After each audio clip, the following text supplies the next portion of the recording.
Hi, everybody. Welcome to the Virtual Professional Development Series this week, where we will focus on applying to graduate school and that entire process.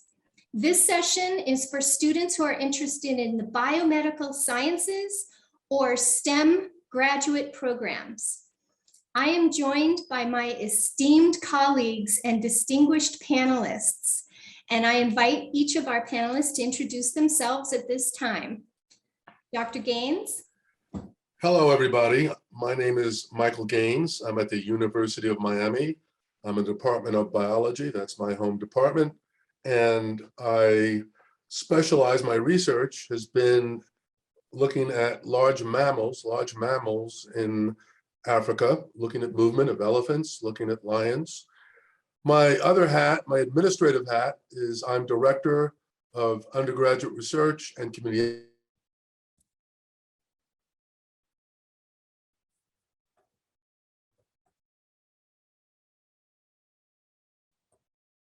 I think we lost. Nope. I think we lost you, Dr. Gaines. You did? Yeah, we heard your large mammal research. Oh no, I don't know what's happened then. Come on. Okay, you can hear me though. Yeah. Well, okay, that's the kid. That's the kid. Doesn't matter. I don't know why I lost the video, but I have. Yeah, I see that. Says Nathan. Okay. Oh yeah, I'm sorry about that. I wonder where the camera's on, but I'm okay. I'm okay. As long as you can hear me, that's the key. Okay, great. Thank you. And Dr. Clayton? Hi, everybody. I'm Ed Clayton. I'm the Director of Training at the Princeton Neuroscience Institute. And Dr. Tenes?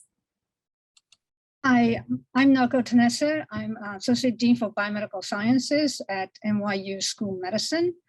I'm Director of the Vilcek Institute for Graduate Biomedical Sciences. So we run a PhD program, MD PhD, and summer undergraduate research program. And I'm also a professor of microbiology. Thank you. Thank you all. So we have prepared a short PowerPoint just to go over the application process. So one of the first things that any individual who's planning to go to graduate school should do is to do a self-assessment. Okay, really think hard about what are your strengths, your weaknesses, what interests you, and that will help guide your decision for discovering the programs that will be the best fit for you. And that's really an important piece of this whole process. You want to be able to review programs at various schools, and you want to look at their admission requirements, because please, every school, even within one school, different programs will have different requirements. And it falls on the shoulders of the applicant to review those requirements carefully. That could be coursework, that could be the submission of test scores, a variety of various requirements. And you should put together for yourself a spreadsheet that kind of outlines for each of the programs that you're looking at.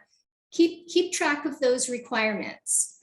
And you also want to be looking at the faculty who are associated with each of those programs. You want to ensure that the research that you're interested in doing aligns with the various faculty members that would be at that school. So for example, as Dr. Gaines shared earlier, his research is in large mammals. And what if you applied to the University of Miami grad program and you were interested in studying snakes? Not that they don't have a snake program, but if everybody— Spiders or snakes, okay. You're back. Yeah, you would be disappointed that you have spent all this time and energy in applying, and the faculty are not doing the research that interests you. So be very thorough with your review of the programs. Then the application. So the application process is very objective, right? You have to, complete all of the components that are required within that application. And there will be possibly test scores, there will be definitely graduate statements, essays, and your personal statement. So we're going to get into all of those specifics. So determining the best programs for your self-assessment. Again, what are your reasons for going to graduate school? Do you want to work in academia? Do you want to work in research? Do you want to teach? Do you want to work in industry, the government, the public sector? You need to put all of these reasons down for why it is that you're pursuing graduate school. Sometimes an expertise in your field does require a PhD, and sometimes a master's degree is a better fit. So you want to make sure before you begin this whole process of looking at programs, okay, time, money, all of that, you want to make sure that you're choosing the right degree to get you to achieve your goals that you have for yourself.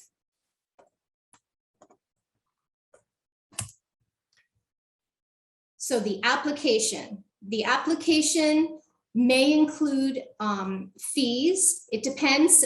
Those of you who are in the summer research program, you can apply for waivers for the application fees at the Leadership Alliance Consortium institutions.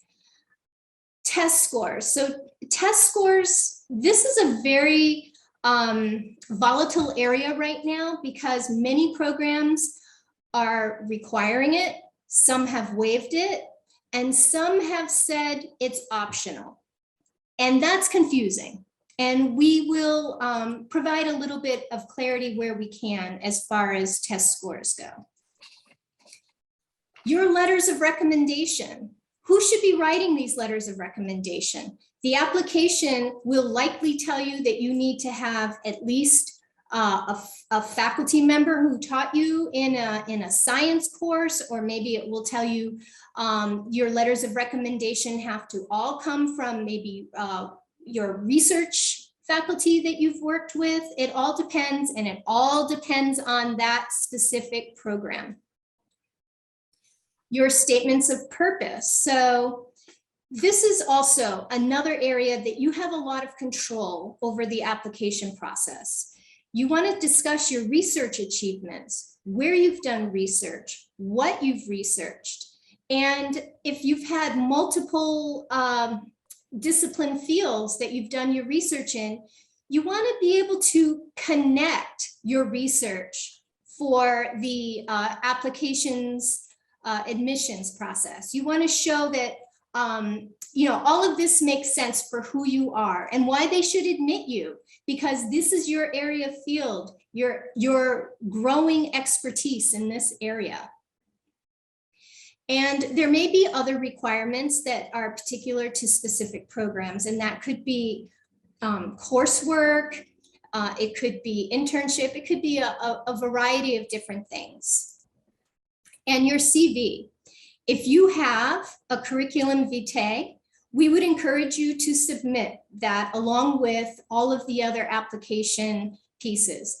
The more information that you can give to a school or a program, the better off your options are. The personal statement, the who you are. This is where you tell admissions officers all about yourself. Why you chose the undergraduate program that you did, or perhaps you had different majors, maybe you have multiple minors, but this is where you talk about how you fit with their program. You provide information, your research statement, all about, again, your various research areas of interest, what you've done, and why this area of research interests you. Some programs are asking for diversity statement, and this statement should really talk about how you have promoted diversity in your program, in your field, in what are the things that you do to promote diversity in academia.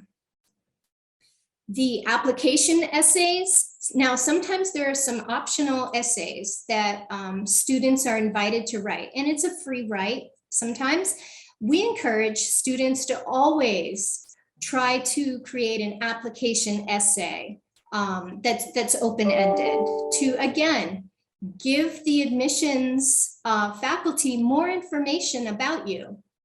And where you have writing samples, definitely include writing samples in your process, in your application.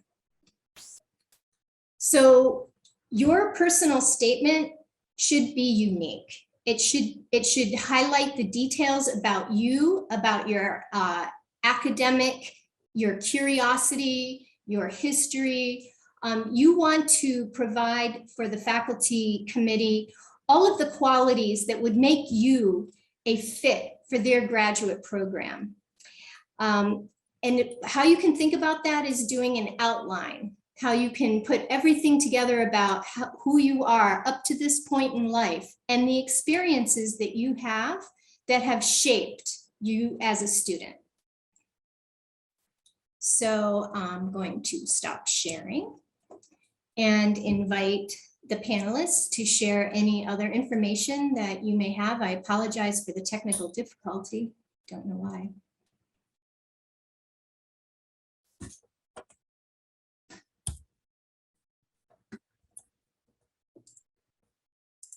Okay, so first of all, we have some questions. There's actually a question in the, oh, thanks, Dr. Clayton. It says it's not a question, it was a comment. Okay. So one of our students has asked for the panelists, what part of the graduate application carries the greatest weight for a review?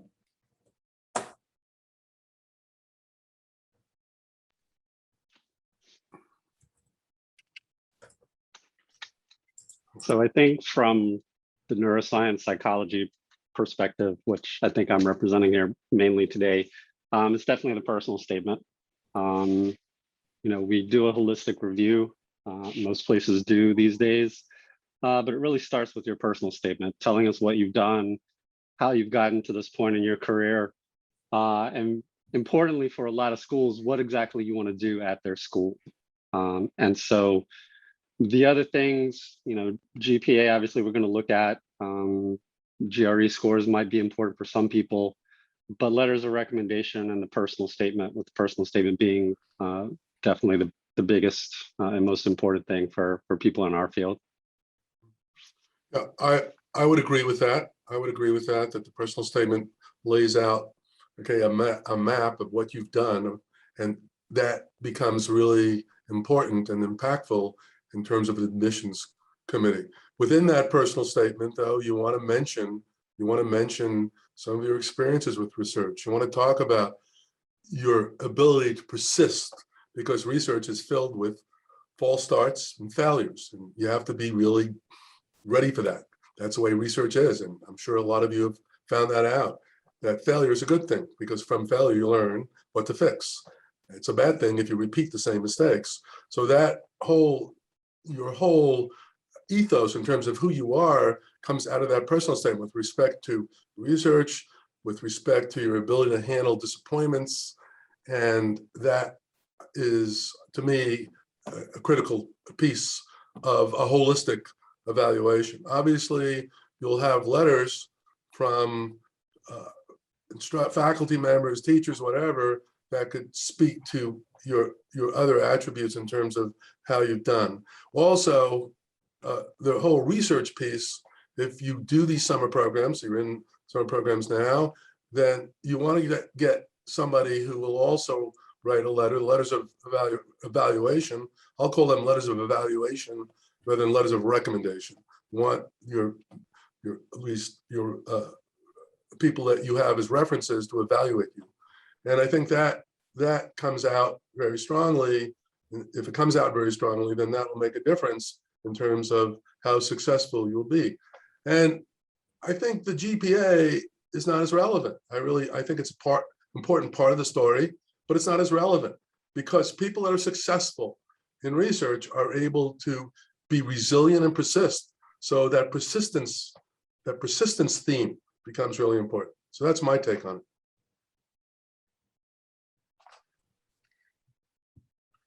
Our application has a separate section to list research experiences in terms of length and hours or time of commitment and the nature of research, just so that we have good understanding of how much time you've spent in a given lab. Sometimes it's little, it's hard to like keep track of everything if everything has to be described in a personal statement. So we do pay a lot of attention to whether you've had like sustained research experience during your undergrad, summer experiences, post-bac, all these, each experience is important. So we want to make note of it. Because that is a measure of, or it's that's how you will convince us that you are serious about research. You have a lot of interest. You're committed, and the type of research that you've been engaged in, is it something meaningful? It doesn't. There's publication is not required. I mean, a lot of people ask about this. It's not. It's just. For a lot of reasons, we don't really pay attention to it. I mean, if you have a publication, great, but most students don't, and that's just the scientific process doesn't allow many publications to come out while you're working as an undergrad. And for us, like the GRE scores, we don't require them, and we actually won't accept any. If a student insists on sending GRE scores, we don't look at them, so that we don't unnecessarily bias someone who tries to submit a GRE score. Thank you. That's wonderful. So in the spirit of that, we have several students who have asked how they can stand out. What can they do to stand out?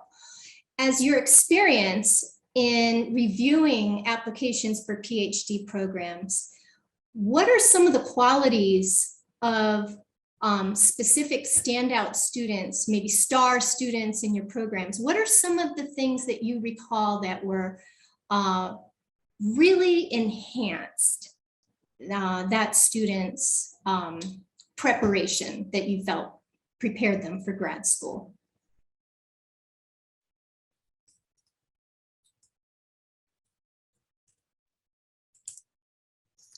I do think, resilience, what was mentioned, passion, commitment. I mean, those are really important qualities that we look for, because graduate school is hard, PhD science is hard, and it's neat to know, whether you really are applying, for real. Like, this is not something that you'd like to do experiments and you're not sure what you want to do after college. They might as well apply to graduate school. Like that we don't really want, as a motivating factor for applying to graduate school. So it's it's what, in reading a personal statement and research statement, I want to get a sense that you're inspired, by certain experiences or your mentors, or research project you worked on, and you want to continue, the journey of discovery, that you want this career. You're absolutely, passionate about science, and that's so important more than anything else. That's what's going to carry you throughout graduate school.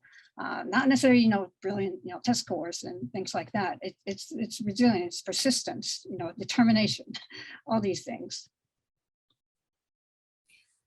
So I'm hearing you need to persuade in your personal statement that you have the strive, the determination, the stamina, as you stated. You need to persuade an admissions review committee.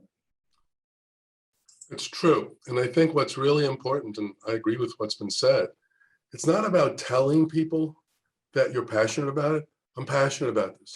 I'm really passionate about this. It's showing. So there has to be more show than tell. And how do you show that you're passionate about it? Well, it's hard to get a paper published, but you get involved with summer programs. You get involved with summer programs. You get out of your comfort zone and go somewhere, and meet new people, and doing research with different folks. So that's one. You go to meetings and try to present your research.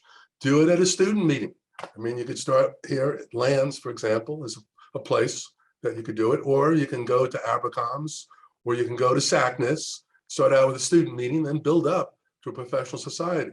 That's a way to show that you're passionate about what you're doing. And that is, I think, the bottom line. And also your ability to deal with adversity. I've talked about that before. Your ability to deal with disappointment and adversity. Things happen. Some things happen out of your control. So I do like those letters where people, you don't need a real bad, difficult lifestyle, and you don't have to suffer to sing the blues, but you could still go ahead and try to at least show that you're resilient. It's about resiliency. Because let me tell you something, for me, it wasn't about how smart I was, it was about how persistent I was, how I kept going in spite of problems I had with my, back then I was doing more molecular stuff. It was just my persistence to keep going. And I think that has to come out. And it could come out in your personal statement. It needs to come out in your letters. You have to choose your letters of evaluation carefully. And that to me is the way you stand out.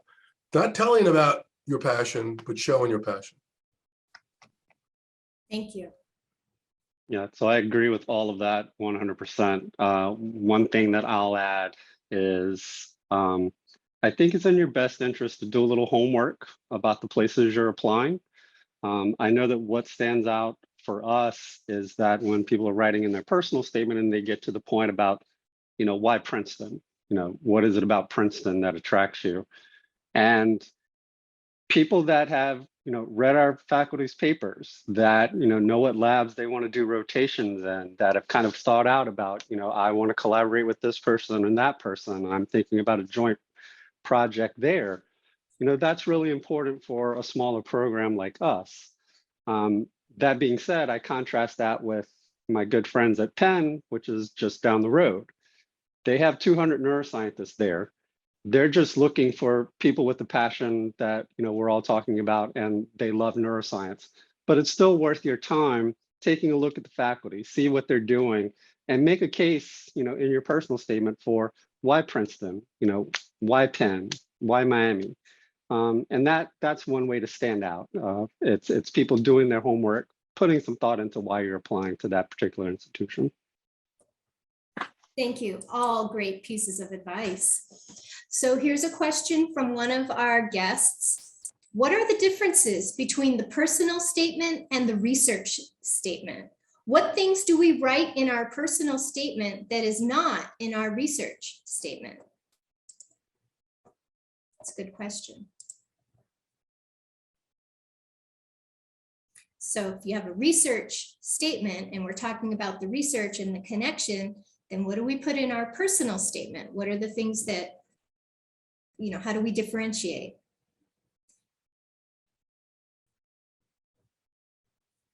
So, great.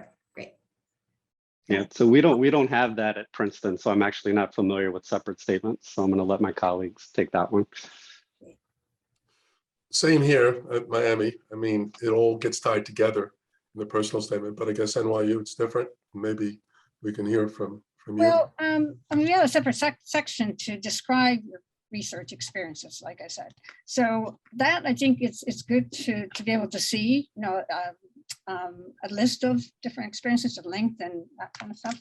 And then in personal statement, like I usually suggest that not to repeat everything that you put in a research statement, but hit key areas or key experiences that inspired you to want to keep going further, pursuing to pursue PhD.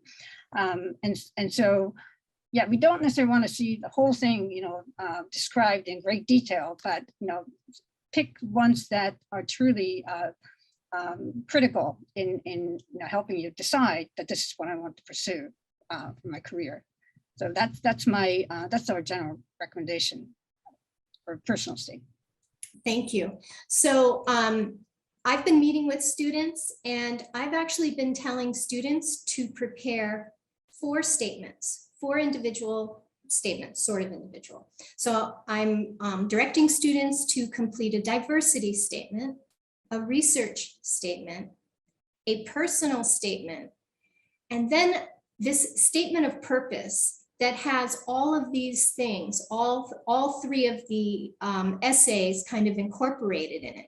Because students, this is a perfect example. You have 3 administrators from 3 different institutions, and they have different essay statement requirements. And so you don't want to have to be recreating the wheel every time you go to apply for a program. But if you have all 4 of these statements ready to go, you will be able to then pull from each of your statements and create that statement that best fits that program that you're applying to. So, thank you. Okay, so we have another question. How long are we able to use the lands application fee waivers? Does it expire after a year or 2? I have not seen it expire, but I don't know if it does, but certainly not within 3 years for sure. Never seems to expire for us.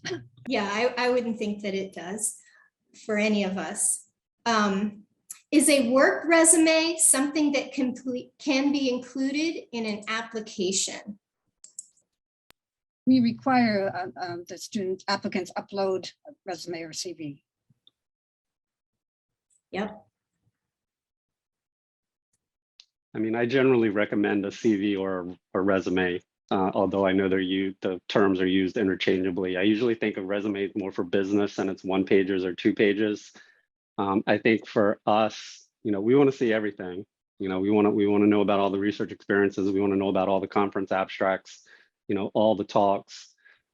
So limiting yourself to 1 or 2 pages, I don't necessarily recommend it, but that's okay too for some places probably. And I agree with what's been said. We prefer CVs. It's more complete and gives kind of a summary, an easy summary to read over quickly. And it's very convenient for an admissions committee to have this at least arranged in a way that you can go down, take a look at different activities. So I ditto what's been said. Thank you all. So we have this question from one of our audience members, and actually I've seen this question multiple times. So, is it best to work in multiple labs, or is it okay to stay in one lab throughout my undergraduate career? I mean, I have my own bias. I think that it's better to stay in one lab if you're happy. If you're happy, then you should stay in one lab, and that way you can get more work done in a consistent, sustained environment. I don't think it's great to jump around too much unless you don't really know exactly what you want to do. I could see that happening, but there are some folks that just jump from lab to lab. I think there's some advantages that you can learn lots of new things, but yet the end of the day is you want to show some productivity, and that productivity could be an honors thesis.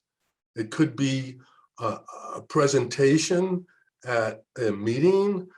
And it's hard to sort of create that kind of, at least, well, to be that creative if you're jumping around a lot. And so that's my own preference.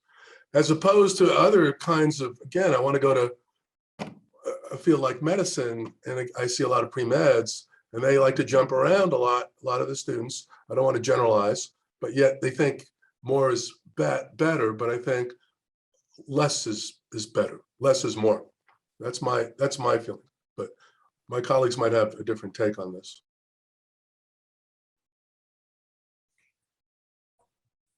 Yeah, I agree. I think sustained research experience is good, especially if you enjoy the work, you're excited about the project, and getting results. I mean, there's reason to stay. If things are going well. These students sometimes also spend a summer at another institution for different experience. I think that's also good to see what it's like to do research in an institution, potentially at the institution you're interested in applying.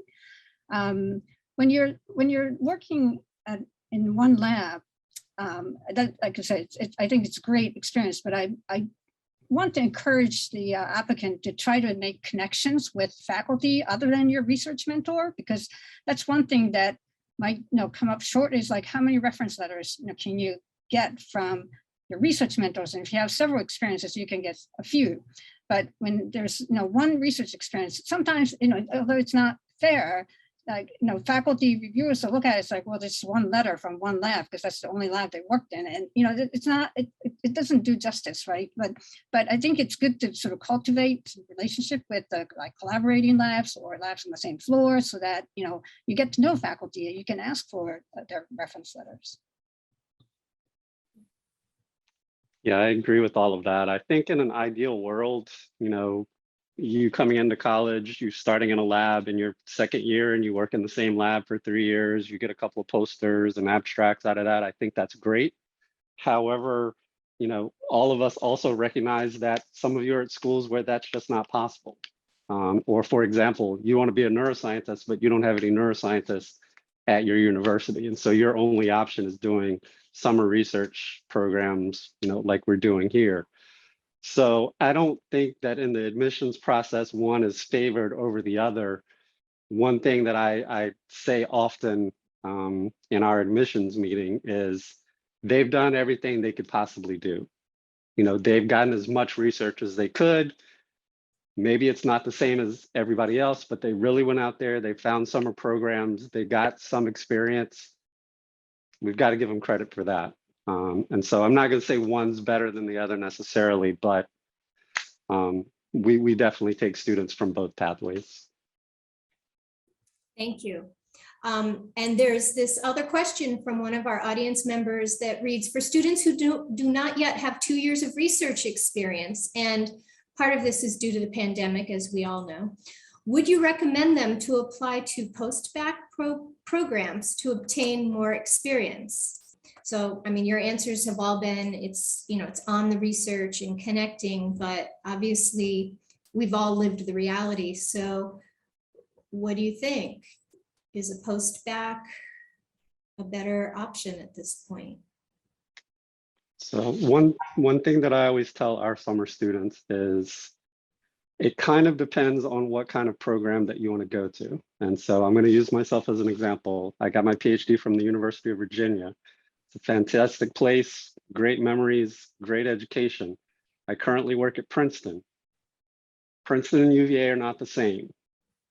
Me coming out of undergraduate, I could not have gotten into Princeton, but I got into UVA and I got a great education, had a great life.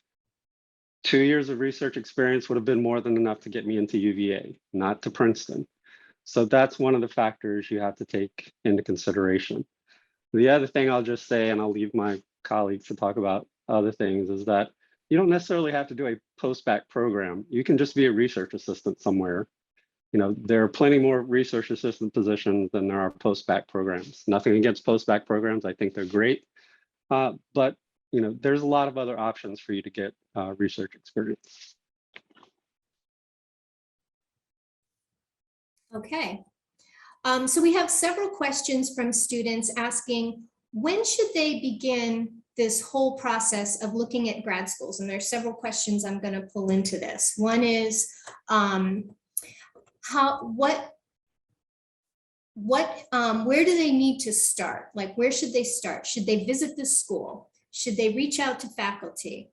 And when do they need to start doing this? If they're a rising senior, when should they start doing this?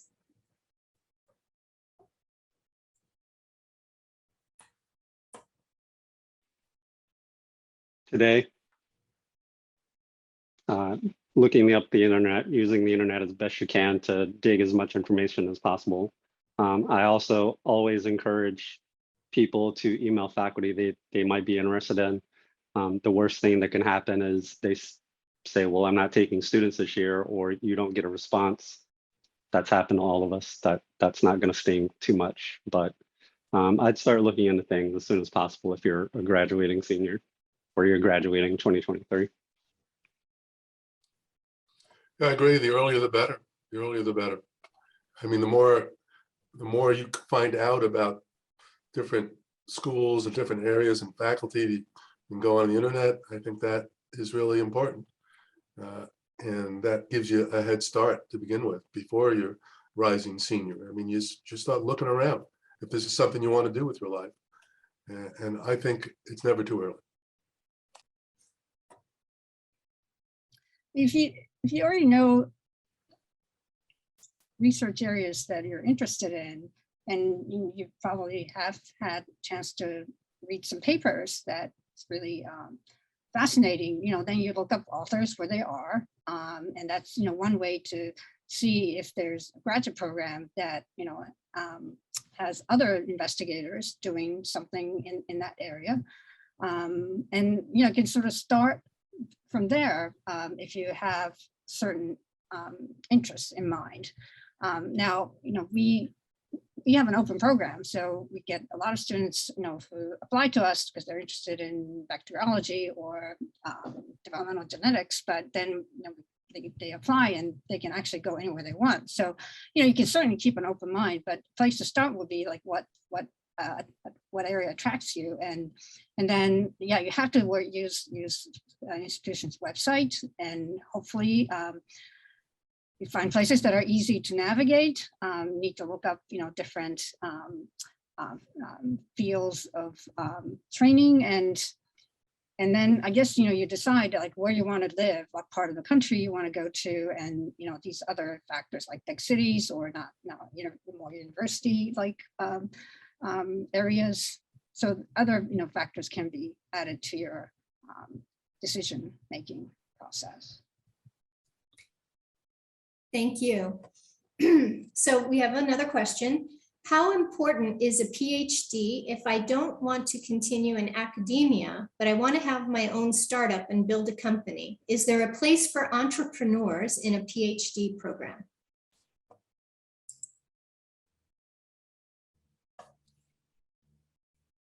I think, yes, I would say yes to that. And again, you'll build up expertise, and what happens is some people go to academia and then become entrepreneurs later. They start up their own companies, right? And so I think the sky's the limit here in terms of what I think you can do that. You can start a company, but you want some expertise, you become fairly skillful in understanding the science. You've done research, and I would say the door is open for that kind of activity. Anything goes, whether it's working with a PhD in a government agency or whether you go into your own, again, into the private sector, it all will work. It depends on what you're passionate about, what you want to do. Yeah, I think PhD, you want a PhD if you want to be an entrepreneur. You need all the training that you get, in a PhD program. And we have an entrepreneurship program. It's just really pushing this now because, a lot of students are interested in going in this direction. And so, there are workshops, there are courses designed for those interested in startups, and invite a lot of speakers from businesses, and you get also get hands-on experience. So definitely, I think the thing about PhD is that it's kind of scary because you don't really know what you end up doing. Unlike like medical school, you become a doctor. Here you become a doctor too, but you can really use your PhD training to do anything. Like Michael said, sky's the limit. But that also makes it hard because you don't know what you end up doing. So you have to decide. You have to motivate yourself to pursue the career that you enjoy, you want to lead. Great. Yeah, I think getting into a PhD program is going to help you with whatever you want to do. Another thing I think we're kind of hitting at, but I'll be a little bit more explicit, is that Princeton also has programs for our students who want to do startups and things like that. It's also a great way to meet people who might want to invest, in your startup. It's a great way to have, the alumni network associated with that program aware of you and the kind of work that you might want to do. Thank you. So we have the application, we've submitted it, we have written our statements of purpose, research statements, and now we've been contacted by a program for an interview. So what are the most, in your experience, what are the things that an admissions committee for graduate school are looking for in the interview? What are some things that students can expect? And what are some things that they should avoid in your experiences? I think applicants definitely should do their homework. so that they know a lot about the institution that you're going to interview with, and certainly to some extent, interviewers' background, although that's not always easy because sometimes like you get scheduled like the day before, but if you're interested in certain area of research, you want to make sure you can identify faculty in that area. We hear faculty interviews saying, well, the student's interested in immunology, but barely knew who the investigators were at our institution. So that's not a good sign, because it sounds like you're not that interested to find out who the big players are at our institution. But yeah, that's something that you definitely have to do the homework. Yep, you're absolutely right. Absolutely right. I mean, thinking about graduate school, when I went to graduate school, I mean, I did find out about what people were doing. And I did read papers from faculty within, back then it was the biology department at Indiana University. So yeah, it was biology. I did that. And then I followed that same format when I tried to get a job at different places. So I had my first job interview at the University of Kansas. I knew everything about the faculty. Sit down, you can talk to people. And as you visit offices, people are flattered. Oh, you know about my work? Yeah. And so that really is going to get you a long way. Flattery will get you everywhere. And so the fact that you've read papers and you're sitting down with somebody, and that particular person, he or she, their research, and say, I read your papers. I was really interested in what you're doing. Even if you're not going to focus on that particular faculty member, that you've taken the time to prepare, which is homework, for your interview. And that's the bottom line. Everything else will come out in terms of we talked about passion earlier, talked about your science and your experiences, but that is the critical part of, the interview process is what people are doing there. Yeah, I agree wholeheartedly. I think the worst thing that you could do at an interview is not come with questions for the people that you're talking to. They want to know that you've thought about them, they've thought about their work, and you're trying to have a conversation with them, and that means it's give and take. So wholeheartedly agree. The other thing I'll just say is that you should come in with a plan of how you're going to talk about the research you've done thus far. Maybe have a 5-minute preparation, of just, this is what I've done, this is how I got to this point, and just have that perfectly honed. So, because trust me, the first thing that they're going to ask me is, tell me about yourself and tell me about the research you've done. So if you prepare for that ahead of time as well, I think that's a big help. Oh, I agree. What great advice. I want to chime in a little bit too. I also tell students that the fact that you've made it to the interview stage is that you need to be authentic. And every person that you meet, from the faculty members to the graduate students who are in that program, they are all interviewing you. They are all determining if you're a good fit for their program. You're going to be, if you are accepted and you decide that that's where you want to go, you're going to be spending anywhere from 4 to 6 years with that group, with those individuals. And as much as they're interviewing you, you want to be sure that that's the right fit for you as well.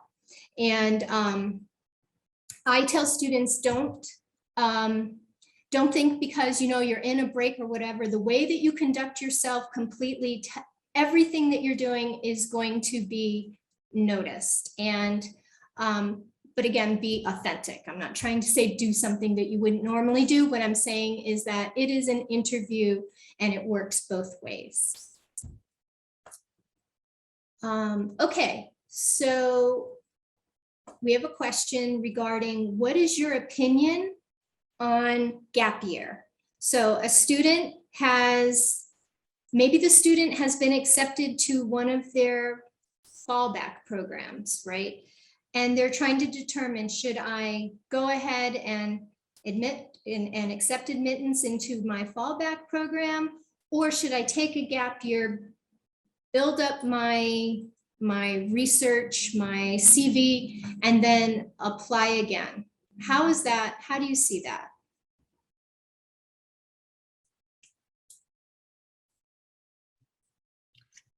Yeah, that's a tough question. I've had a couple students who have done that. Actually, they took a gap year because they didn't get into our program, reached out and asked what their chances are. And no, it was impossible for me to say. And so in the end, I think they have to make their own decision. Like, is the goal to get a PhD? And if they got into a good program and there are investigators they want to work with, then, you know, I say go to that program and start your, you know, PhD journey.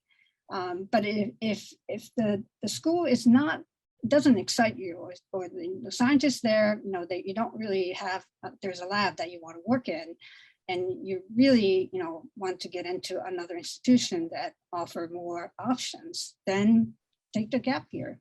But it has to be up to the student to decide, you know, how badly do you want to get into a different institution, or the institution you got into, is it really not the place that you want to go? And, you know, there was a student who said, I don't really want to go live in that city either. So ultimately, it seemed like, you know, there was just no, he sort of made his own choice that he didn't want to go there. And he took a gap year and he was successful though, after reapplying. So yeah, it could go both ways. So that's great. I have another question that I've seen twice, so I'm going to ask it. It's very specific. Is there a difference on how you should apply for a rotational program versus a direct to lab program? Should you list professors of interest differently? So this is a big deal in neuroscience versus psychology departments. So I'll give you a little bit of insight here. For psychology, most of those departments do not do rotation, so you're accepted directly into a lab. The most important thing that you can do is reach out to that PI ahead of time, because they're going to have a lot of say as to whether or not you're going to be admitted to the program. So you need to know ahead of time, are they accepting students? Are you the kind of students that are usually successful in that lab? You need to know that ahead of time before you apply. I feel like if you apply for those programs without having reached out to someone ahead of time, you're going to struggle as part of the admissions process. So I think, yeah, I think that's a little bit different than P&I or our neuroscience programs, where there's admissions committees and things like that, and you're not accepted directly into a lab. Thank you. Yeah, we don't have direct to lab process. It's all through rotation. Okay. Yeah, I mean, I think the strategy is different. I mean, depending on whether you have to have a faculty sponsor. So some places, and even within the University of Miami, departments function differently, where in some cases you need a faculty sponsor. You need to make these contacts saying this is a person, okay, that you want to work with, and you've contacted that person. And so that individual can support you, or that individual can talk to other people and maybe somebody else is interested in you. But I think that's a very different story than when you do rotations. Rotations, you want to look for clusters of people that have expertise that you're going to rotate through, and your decision will be made mutually as you go through your rotations, whether it's I've seen 3 rotations. That's what I'm used to. And that way you can go ahead and look at clusters and say, oh, there are 2 or 3 people that I'd like to see what they're doing. And it's a whole different strategy. You really need to make that contact if you don't have rotations. That's really important. Thank you. So we have a very general question for each of you. Is there one thing that you could tell students to avoid, something that you've seen happen either in the graduate school application or in the interview process? Is there one thing that you could tell a student, avoid this, avoid doing this or saying this?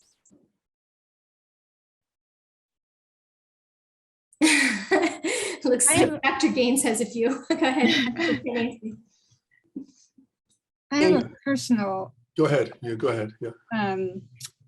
sort of, it's like I have a personal knee-jerk reaction when, and so this is in the interview, and I love to talk science. I read, their research experience, and I have a lot of questions, and I want to know, how much they could tell me about their work. And I also, and I tried to actually think about like the big picture, and so I encourage applicants to really, be familiar with what they've done, and if they're going to list experiences from, way back, if it's there in the application, then it's fair game. Right? So anybody can ask questions about your previous experience, even though that was many years ago. But when the applicant responds like, well, that was way back, I don't really remember details, or like if I ask something about the current research project and how did this start? Like, where'd you get the reagent? He said that was before my time, like somebody else did the work. I mean, that is like, that kills me, because where's your curiosity? If this is your project, you really should know everything about the project. And so that's my that's my pet peeve. That's a good one. I mean, this goes back to what Gina, you were saying, is that the biggest mistake you could make is not be who you are. By trying to, if you lose that authenticity and you're trying to outguess people and you want to get into a place and you become a different person, that will be detected. And if it's a place that you want to be, you are who you are. You are who you are. And you can't pretend to be somebody else. And that to me is a big mistake that sometimes people make. They want to get into one of these marquee institutions and they try to become somebody else. And if that happens, they won't be comfortable there anyway. But all I can say is you are what you are, and don't pretend to be somebody else. I think the only thing that I'll add is be nice, be nice to the graduate students. Everything that you do and say during the interview, visit kind of counts. We've had incidences where people were not nice to our current graduate students, and that gets around. That has an influence on admissions. No one wants to be in an apartment with a lot of people who aren't nice. And so now, if your authentic self is not nice, then I don't know what you want to do about that. That gets a little bit difficult, but overall, just be nice. Be a nice person. Thank you. Thank you all. So one last question. Inquiry minds want to know, if you could do one thing over as an undergrad, what would that different thing be?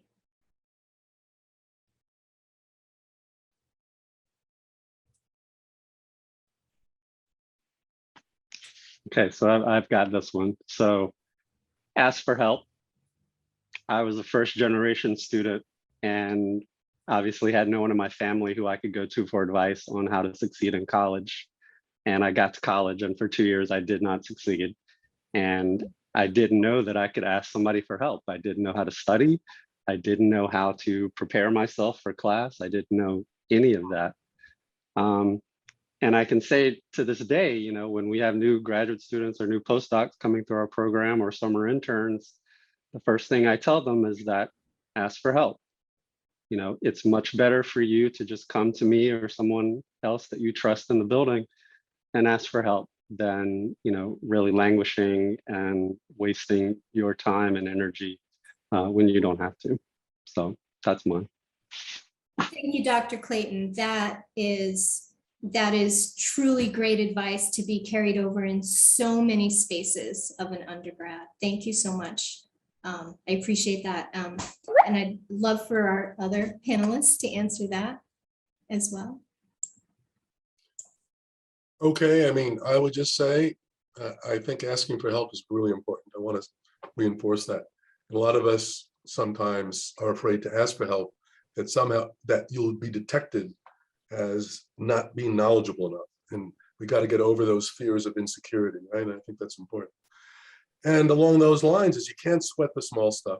I mean, things come along, you have to be adaptable, you have to make changes sometimes, you have to pivot, but you can't worry too much about the small stuff. You can't worry about a certain grade in a course that somehow it's going to prevent you from getting into grad school.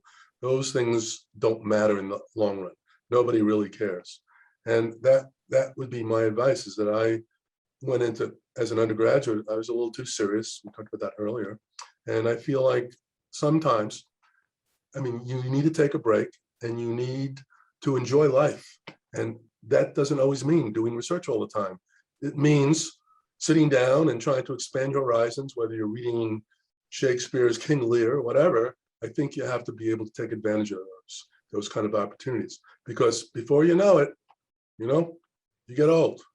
And then you don't want to look back and say, gee, I should have done that, did too much. I was doing too much on the books as an undergraduate. So that'd be my advice. Thank you. Thank you so much.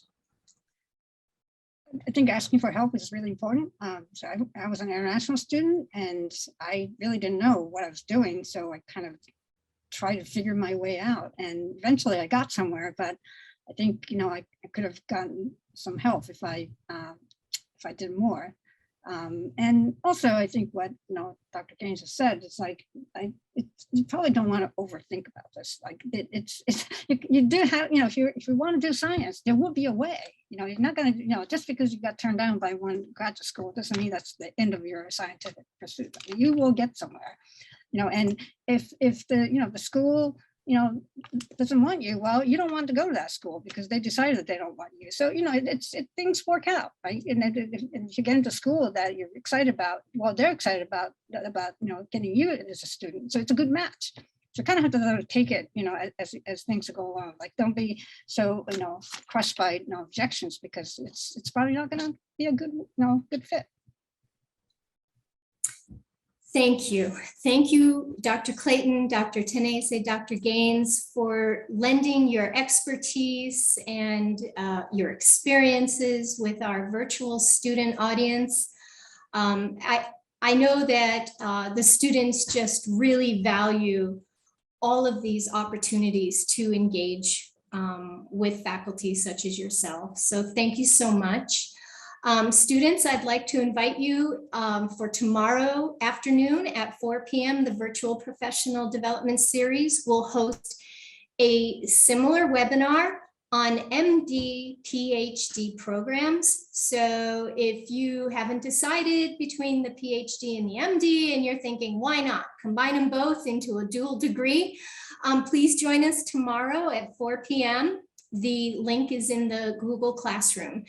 On behalf of the Executive Office of the Leadership Alliance, again, thank you all to our wonderful panelists and for the students who have joined us this afternoon, your questions, everything. So thank you again, everybody. Have a great day. Bye, everybody. Thank you. Good luck. Good luck, indeed.